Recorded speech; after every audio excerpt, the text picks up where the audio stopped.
There are moments in history that arrive dressed in the absurd, wearing costumes so unlikely that if you encountered them in fiction, you would dismiss them as too convenient, too perfect in their irony. This is one of those moments, and it unfolds not on a battlefield where armies clash in thunder and fire, but in a prisoner of war camp somewhere in the flat expanse of Texas, under a sky so wide it seems to mock the very concept of confinement.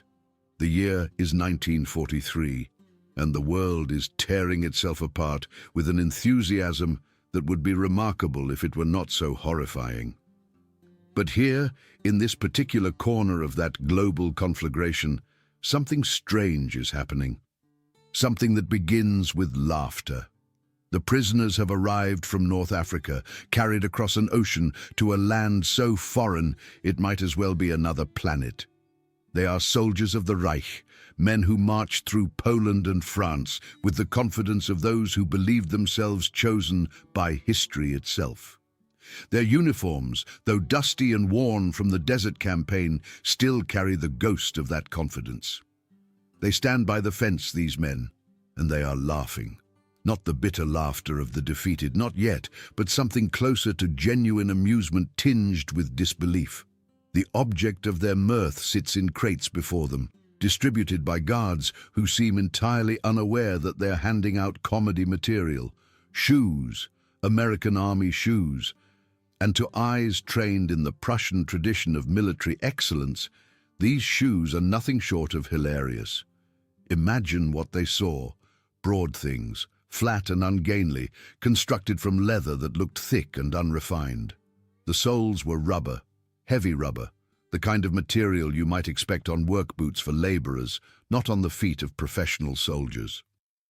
There was no elegance to them. No sleek lines, no craftsmanship that spoke of martial tradition. They looked, and this is what the prisoners whispered to one another with growing delight, like something a farmer would wear. Like clogs, like the footwear of men who worked soil, not men who conquered nations. One prisoner, a corporal whose name has been lost to time, but whose words were remembered, leaned close to his comrades and spoke with a voice dripping in mockery. "This is what defeated us," he said, and the others dissolved into fresh waves of laughter. The absurdity was too perfect.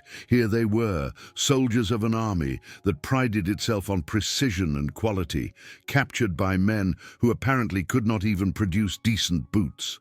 The German soldiers knew their own equipment well.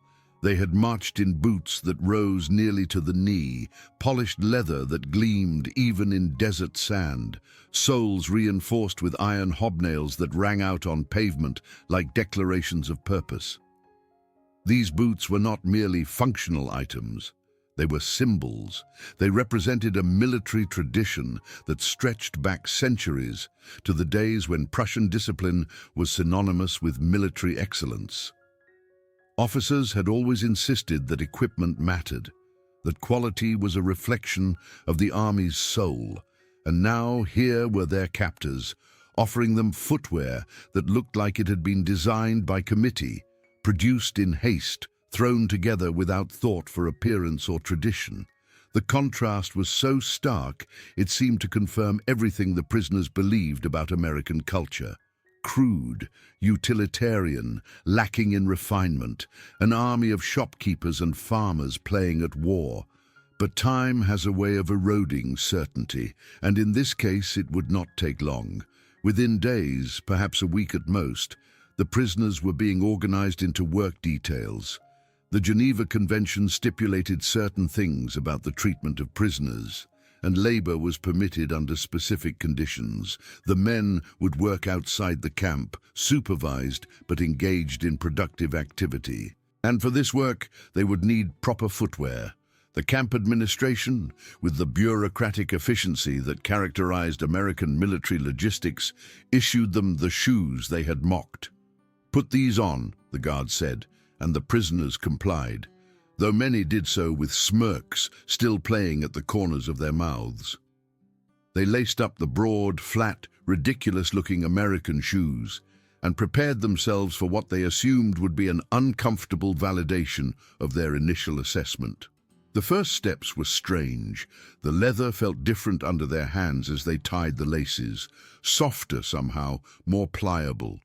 The shoes themselves were lighter than expected, noticeably lighter than the tall boots they had worn for years. When they stood, the thick rubber soles created an odd sensation, a kind of cushioning that was unfamiliar. But they said nothing about this, not yet. They simply walked out to their assigned tasks, ready to endure whatever discomfort came, ready to laugh about it later. The Texas sun beat down with an intensity that seemed designed to punish, and the work was not easy.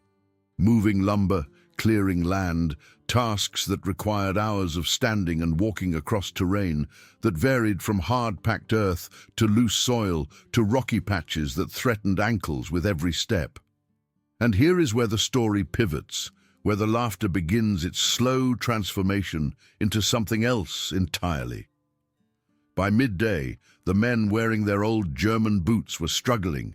Feet that had seemed fine in the cool of morning were now burning, blisters forming at heel and toe where stiff leather refused to flex properly. Seams that had held through European campaigns were beginning to split under the relentless combination of heat and strain. Men limped, trying to disguise their discomfort, trying to maintain the bearing of professional soldiers, even as their feet screamed protest. But those wearing the American shoes moved differently. They still worked, still sweated under that merciless sun, but their steps remained steady. The cushioning that had seemed so odd that morning was now revealing its purpose, absorbing impact, distributing weight in ways that traditional boots never had. The lighter construction meant less energy expended with each step, energy that accumulated over hours into noticeably less fatigue. By evening, when the work details returned to camp, the barracks had taken on a different atmosphere. The laughter was gone. In its place hung a silence that felt heavy, pregnant with unspoken realization. Men sat on bunks and removed the shoes carefully, almost reverently, examining them with new eyes. The mockery of yesterday felt distant now, replaced by something more complicated. One prisoner simply stared at the shoes in his hands as if they had somehow betrayed him, as if, by being good, they had undermined an entire world view. Another was lacing his pair more tightly, his face expressionless, but his actions speaking volumes. He was making sure they fit well, making sure they would be comfortable for tomorrow. The admission hung in the air without being spoken. These ridiculous-looking shoes, these symbols of American crudeness, were better than what they had worn for years. Sleep came hard that night for many of them, because this was not merely about footwear, though it manifested that way. This was about the confrontation between what they had been taught to believe and what they were now experiencing. The Reich had spent years constructing a narrative of superiority. German engineering was the finest in the world. German discipline was unmatched. German equipment was the envy of all nations. These were not merely propaganda points. These were articles of faith, repeated so often they had calcified into unquestionable truth. And yet here was evidence, literally at their feet, that challenged that entire edifice. If the Americans could make better shoes, what else might they be better at?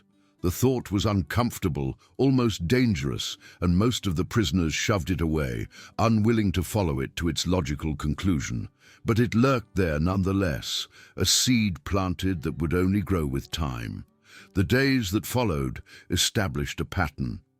Each morning the prisoners laced up the American shoes. Each day they worked under guard, performing tasks that required them to be on their feet for hours. And each day the shoes performed flawlessly. No blisters, no splits, no complaints from feet that had known years of marching in traditional boots. The transformation in attitude was gradual but undeniable. Men who had openly mocked now said nothing. Some even began competing quietly to receive newer pairs when supplies arrived, checking the soles for thickness, running hands over leather to assess quality. What had been an object of derision was becoming something desired, and the irony of this was not lost on anyone. Among the prisoners was a man named Karl, a mechanic from Hamburg who had served in North Africa. He kept a diary, writing in it whenever he could steal moments of privacy. The camp administrators would eventually confiscate this diary, storing it in files marked for examination, but his words survived. In one entry from mid-September, Karl wrote about the shoes with an honesty that must have cost him something. "We laughed at them," he recorded, his handwriting cramped but legible. "We called them farmer shoes and joked that only peasants would wear such things. But after a week of work, after days of walking in them, I must admit what I do not want to admit. They are better than what we had. Yesterday I worked for 9 hours without sitting once. My feet at the end of the day felt merely tired, not destroyed. My friend Hans, who insisted on keeping his German boots, spent the evening soaking his bleeding heels in cold water and cursing. We do not laugh anymore. We are silent, and that silence says more than any words could. The silence Karl described was indeed spreading through the camp like an infection. During breaks, when men gathered in the shade to drink water and rest, conversations that had once been filled with bravado now turned introspective. They began to compare experiences. Those who had served on the Eastern Front spoke of winters where proper footwear had become more valuable than ammunition. They remembered comrades who lost toes to frostbite, feet wrapped in rags, stuffed into boots that cracked and split under ice. They remembered the desperate scramble for replacements, the way men would strip boots from frozen corpses because supply lines had failed, because the Reich, in all its proclaimed superiority, could not produce enough of the basic items soldiers needed to survive. These memories had always been there, but speaking of them had felt like disloyalty, like admitting weakness. Now, with American shoes on their feet, demonstrating what was possible, the words came more easily. One veteran, a sergeant who had fought at Stalingrad, sat with his new shoes in his lap during an evening rest period. His voice was low, but clear enough for those nearby to hear. "If we had these in Russia," he said, and then stopped, as if the thought was too large to complete. But everyone understood. If they had shoes like this during that frozen hell, how many men might still be alive? How many amputations could have been prevented? How many soldiers might have kept fighting instead of collapsing from feet so damaged they could no longer walk? The question hung in the air, accusatory and terrible, because the implication was clear. The Reich, for all its talk of caring for its soldiers, for all its propaganda about the German people being the master race, had failed to provide something as basic as adequate footwear, and men had died for that failure. Men had suffered beyond description for that failure. The paradox became impossible to ignore. This army of prisoners, men who had believed themselves the pinnacle of military excellence, were being undone not by lectures or punishment, but by something as mundane as a well-made shoe. Every step they took reinforced the lesson. Every hour of work that ended without foot pain drove the point deeper. The Americans, whom they had dismissed as unsophisticated and weak, had mastered the details that actually mattered in prolonged warfare. Not the grand gestures, not the spectacular displays, but the unglamorous logistics of keeping soldiers functional day after day, month after month, year after year.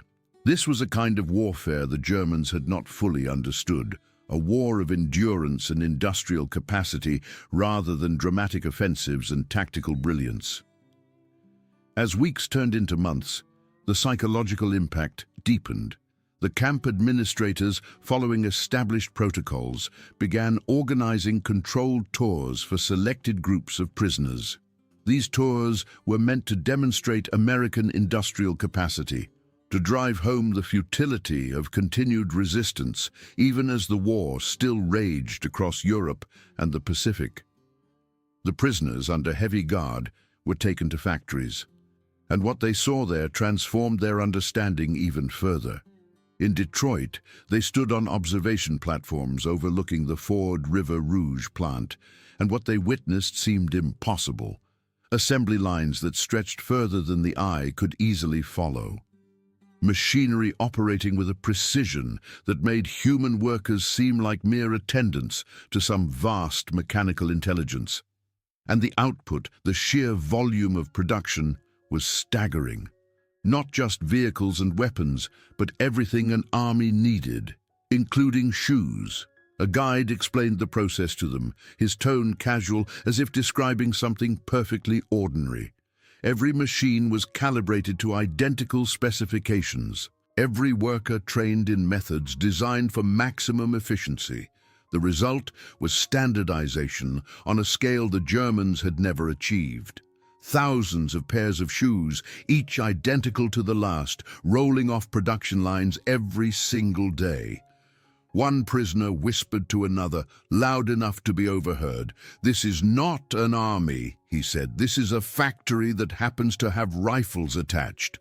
The observation was meant as an insult, but it came out sounding like reluctant admiration, because he was beginning to understand that maybe, just maybe, that was exactly the point.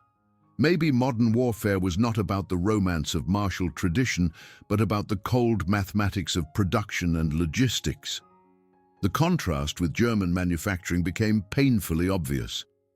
Back home, or what they remembered as home before the war consumed everything, shoes had been made in small workshops by craftsmen who learned their trade over years of apprenticeship. Each pair was slightly different, constructed by hand according to traditional methods. This had always been presented as a virtue, as evidence of German quality and attention to detail. But quality meant nothing if you could not produce enough to meet demand. And as the war dragged on, as resources became scarce and factories were bombed and supply lines disrupted, that traditional approach had collapsed into inadequacy. Soldiers went without. Materials became inferior. Cardboard insoles replaced leather. Wooden heels substituted for rubber. The craftsmanship remained in theory, but the reality was soldiers marching in boots that fell apart. Meanwhile, America was producing more than 12 million pairs of military shoes annually. 12 million.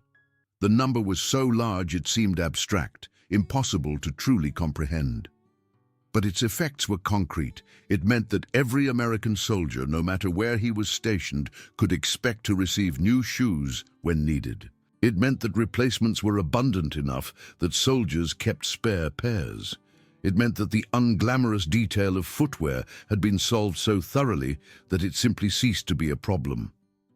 This was the arsenal of democracy the Allied propaganda spoke of, but seeing it in person, understanding the scale of it, transformed the phrase from rhetoric into overwhelming reality. The prisoners overheard conversations among American workers that drove these points home with casual cruelty. A foreman mentioned keeping 2 pairs of army shoes in his closet at home because the government issued them faster than he wore them out. To the German POWs, this was almost incomprehensible. In Russia, soldiers had waited weeks for new boots while their feet froze. Here, the problem was not scarcity, but abundance. The difference spoke to something fundamental about the two societies, about their priorities and capabilities. One had focused on the appearance of strength, on dramatic gestures and symbolic victories. The other had focused on the substance of strength, on building systems that could sustain conflict over years rather than months. Back in the barracks after these tours, debates erupted. The officers, those who still clung to the old certainties, insisted that German discipline and fighting spirit remained superior. They argued that comfort was a distraction, that true soldiers endured hardship without complaint, that the focus on material goods was itself evidence of American weakness rather than strength. But the enlisted men, The ones actually wearing the shoes day after day were less convinced. They had felt the difference in their own bodies. They knew that spirit alone did not prevent blisters, that willpower could not substitute for proper equipment. And some of them, in quiet moments, began to question what else they had been told that might be equally false. One such conversation, overheard by a guard and later recorded in camp reports, captured this tension perfectly. Two young soldiers, both barely old enough to have fought in the early campaigns, sat on their bunks late at night, discussing what they had seen. The first argued that the shoes proved nothing, that German soldiers had always been trained to overcome material shortages through superior morale. The second responded with a question that cut to the heart of the matter. But why should we have to overcome shortages at all if our leaders truly cared about us? Would they not ensure we had what we needed to fight effectively? The first soldier had no answer, and the silence that followed was the silence of foundations beginning to crack. These cracks widened as the months passed. Officers noticed that maintaining discipline was becoming harder, not because the prisoners were rebellious in any overt way, but because their faith in the system that had sent them to war was eroding from within. The shoes had become a symbol of that erosion, a daily reminder that what they had been taught was incomplete at best, false at worst. Some officers wrote in their own diaries about this problem, about the challenge of keeping men loyal to an ideology when material reality kept contradicting its claims. One captain recorded his frustration after overhearing prisoners debate whether American democracy might actually be superior to German autocracy, using the shoes as their primary evidence. They speak as if footwear is proof of political philosophy, he wrote, as if the ability to mass-produce rubber soles somehow validates an entire system of government. And yet, he admitted in that same entry, he could not entirely refute the argument. His own feet, clad in the American shoes he had accepted for work duty, were more comfortable than they had been in years. The transformation reached a kind of culmination in the final months of 1944. By this point, the war in Europe was clearly turning against Germany. News filtered into the camps through various channels, official and unofficial, and the prisoners understood that defeat was approaching. In that context, the shoes took on additional meaning. They became evidence not just of American industrial capacity, but of the inevitability of the outcome. How could Germany hope to win a war against a nation that could solve the problem of footwear so completely, while also producing tanks, aircraft, ships, and everything else in quantities that dwarfed German output? The mathematics of it were overwhelming, undeniable, crushing in their implications. Some prisoners began to ask, tentatively at first, and then more openly, if they might be allowed to keep the shoes when the war ended. They were told no, that government property could not be distributed to foreign nationals. But the very fact they asked revealed how completely their attitudes had shifted. What had been mocked was now treasured.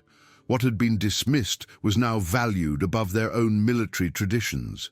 It was a kind of surrender, not of arms, but of assumptions, and in some ways it was more profound than any battlefield defeat. The guards observed all of this with varying degrees of understanding. Some simply saw it as confirmation of American superiority, as proof that their way of life was better in every measurable sense. Others recognized something more nuanced, a glimpse into how victory in modern war required more than courage or tactical skill. It required the unglamorous work of logistics, the patient construction of systems that could sustain armies across years and continents.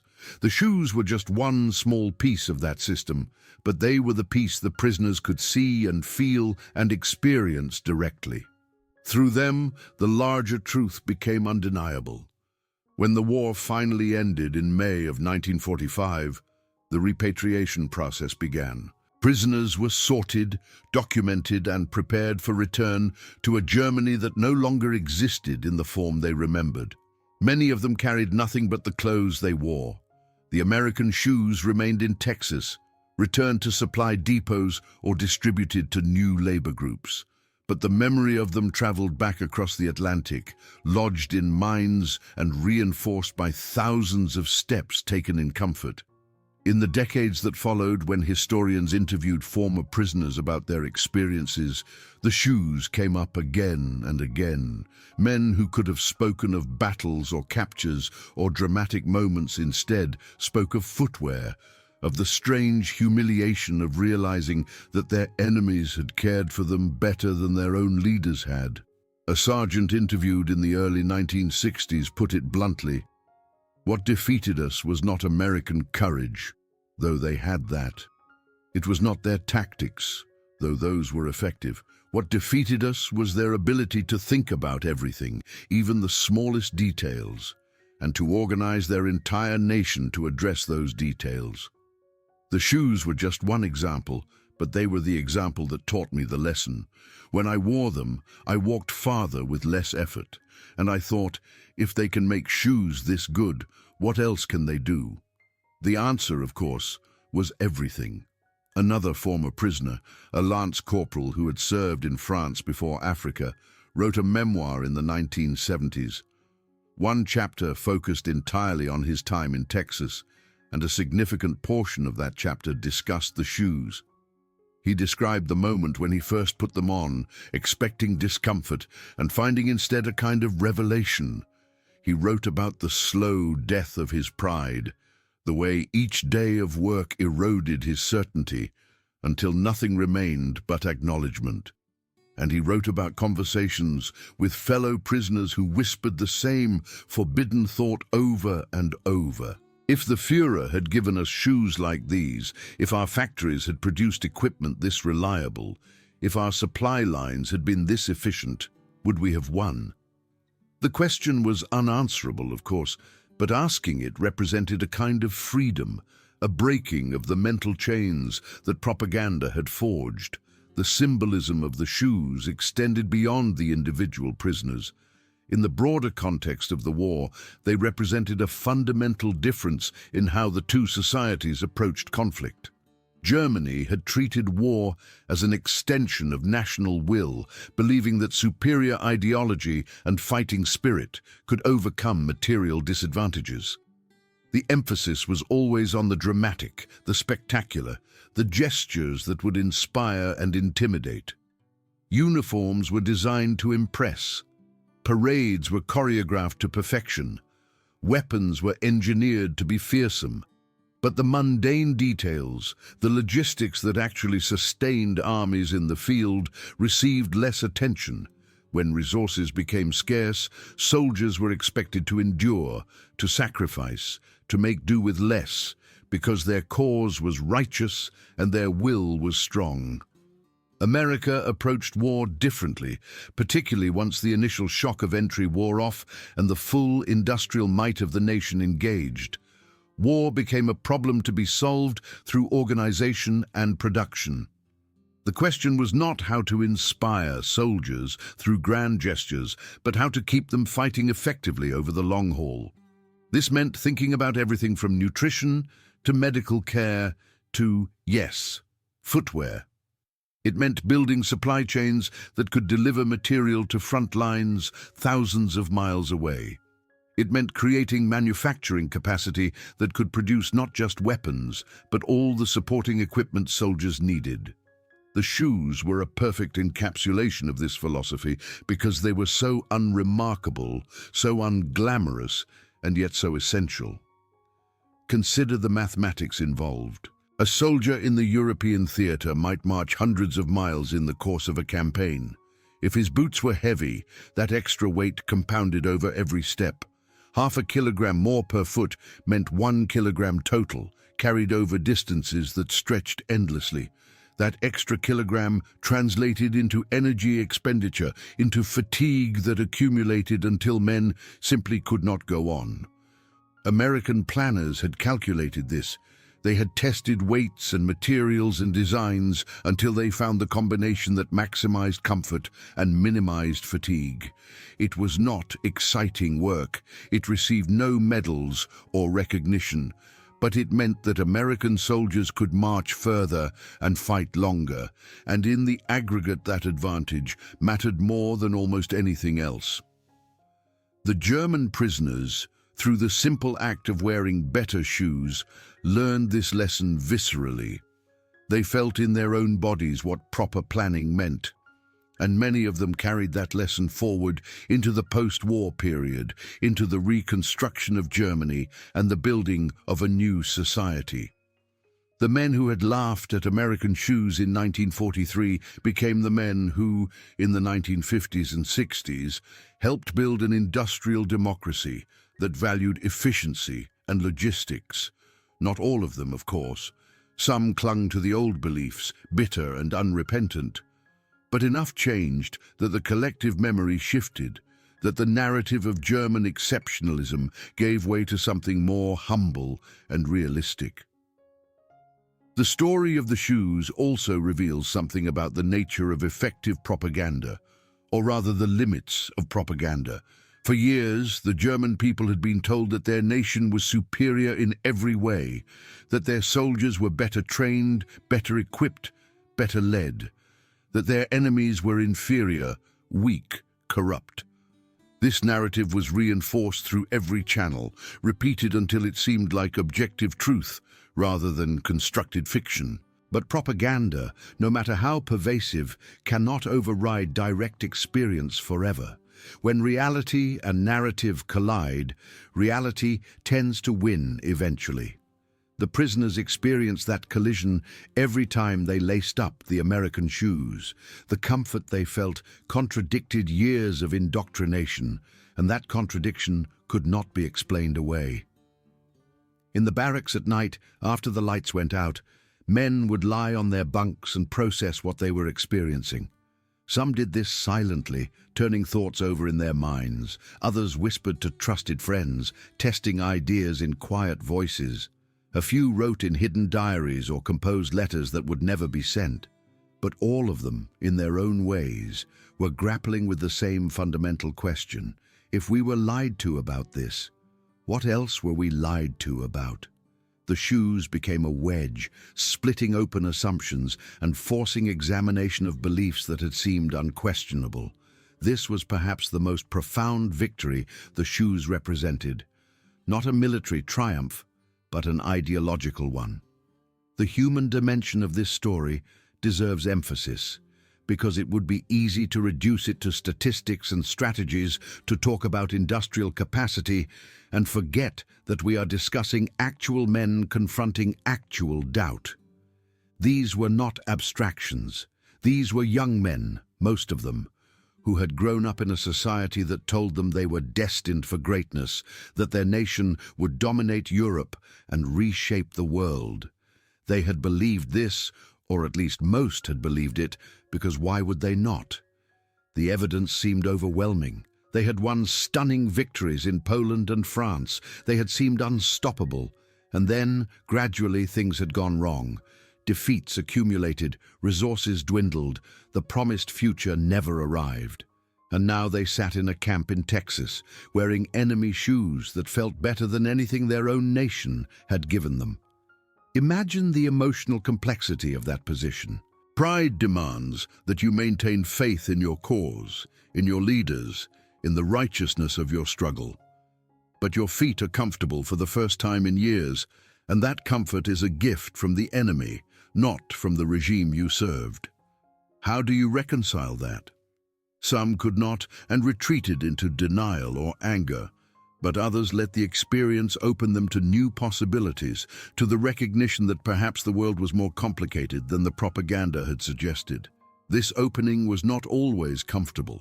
Doubt rarely is, but it was necessary, a first step toward whatever understanding might follow. The guards and camp administrators, for their part, were not always aware of the depth of this psychological transformation. They saw prisoners who worked hard, who followed rules, who seemed generally compliant. They knew the shoes were popular, that prisoners requested them and cared for them, but they did not necessarily understand the symbolic weight those shoes carried. To American eyes, the shoes were just standard issue equipment, unremarkable and utilitarian. The idea that they could represent a kind of existential crisis for German prisoners would have seemed absurd if anyone had suggested it, and yet that is precisely what they represented, a crisis of faith triggered by something as mundane as proper arch support and cushioned soles. Historical documentation of this phenomenon exists in fragments scattered across archives, confiscated diaries, censored letters, interview transcripts from decades later, reports filed by camp psychologists who noticed changes in prisoner attitudes without fully understanding the causes, memoirs written by men who wanted to record their experiences before memory faded. None of these sources alone tells the complete story, but together they paint a picture of a profound shift in consciousness, a collective awakening to realities that had been hidden by ideology and propaganda. The shoes appear in nearly all of these sources, sometimes as a central focus, sometimes as a passing detail, but always as a marker of transformation. One particularly telling document is a letter written by a prisoner to his wife in late 1944. The letter was intercepted by camp censors and never delivered, filed away in boxes that were not opened by researchers until the 1980s. In it, the prisoner described his daily routine, the work he did, the food he ate, and then devoted 3 paragraphs to describing the American shoes. He wrote about how he had mocked them initially, how all the men had laughed. He wrote about the gradual change in attitude, the silent acknowledgement that they were wrong, and then he wrote this, a passage that captures the emotional core of the experience. When I wear these shoes, I feel ashamed, not because they are enemy equipment, but because they remind me of how badly we were equipped. How many of our comrades suffered needlessly because our leaders did not think about such things? How many men are dead tonight because they did not have shoes like these? I do not know how to carry this knowledge. It is too heavy. The shame he described was common among prisoners, though not all articulated it so clearly. It was shame not at having been defeated, exactly, but at having been deceived, at having trusted leaders who sent them to war without ensuring they had what they needed to survive. This was a betrayal more profound than military loss, a violation of the implicit contract between a nation and its soldiers. And the shoes, by being so good, by taking such obvious care of the wearer's comfort and endurance, highlighted that betrayal in ways that could not be ignored. As the war drew to its conclusion, and prisoners began to contemplate returning home, many wondered what they would find.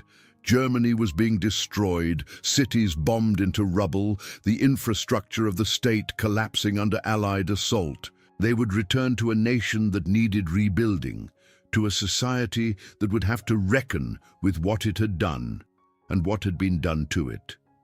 In that context, the lessons learned from American shoes took on additional significance. These men had seen firsthand how a society organized around democratic principles and industrial efficiency could outproduce and outlast a society organized around autocratic will and ideological fervor. They had experienced the results in the most direct way possible through their own feet. Some of them, at least, would carry that knowledge home and use it to help build something different, something better. The post-war interviews conducted with former prisoners often returned to this theme. Men spoke of how their time in American camps had changed them, not through any deliberate re-education program, but through simple exposure to a different way of doing things. The shoes were one example among many, but they were the example most frequently cited because they were so tangible, so immediate in their impact.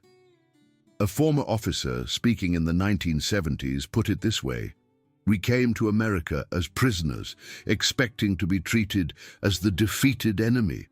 Instead, we were given work and fair treatment and shoes that did not hurt our feet.